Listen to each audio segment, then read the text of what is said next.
May 17, 1944. The USS Santa Rosa set sail out of Newport News, Virginia for Naples, Italy, where it would arrive on May 31st. It was a ship of paratroopers and soldiers scheduled to jump on June 6. The strategy was to open up two fronts in France, one in Normandy and one in the southern part of France, an operation in which my dad was a part of.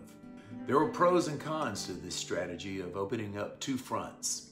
The positives would be it could bring an end to the war very quickly, or it could stretch our Allied forces too thin and jeopardize the entire mission. As fate would have it, the equipment needed for my dad and his team was delayed for about 3 weeks. The guys took advantage of this time to write letters home, to visit with each other. My dad actually took a furlough and found his brother, who was serving in the 7th Army in Italy. He happened to be on watch that night when my dad found him, and the two stayed up all night long visiting. They even got a picture together, which I still have.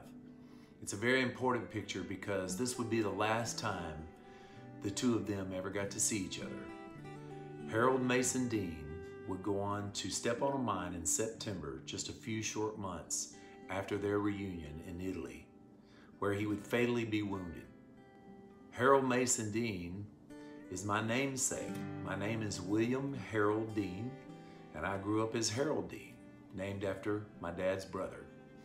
Later in years, when my dad passed, I took on his name, Billy Dean, for my professional name in country music.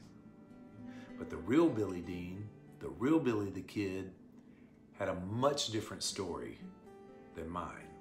Operation Anvil, also nicknamed Operation Dragoon, was delayed until August 15th.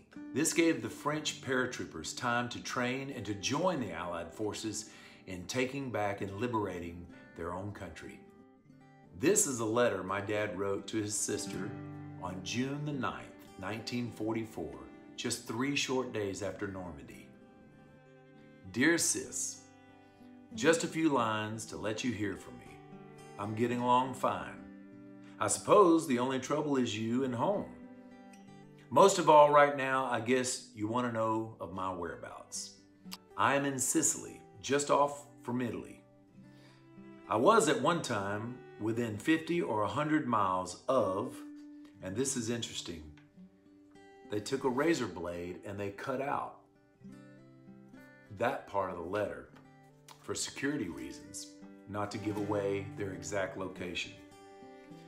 Everything here is under control. Keep up your end.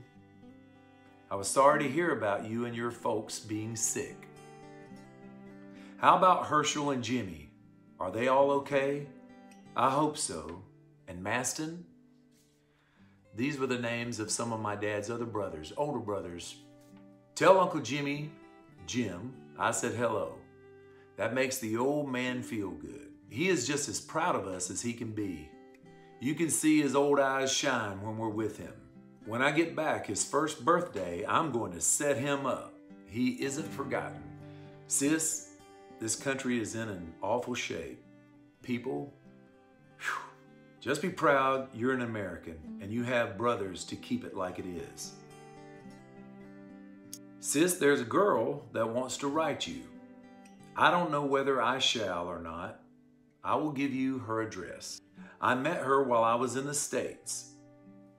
She wanted me to marry her, but I am not the marrying kind, as you know.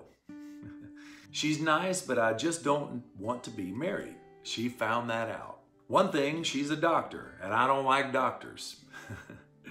Maybe someday when I'm 40 or 50 years old, I might kind of think of marriage. But not now. Well, sis, I will send you a picture and pretty soon. Just hold tight. Love, Billy.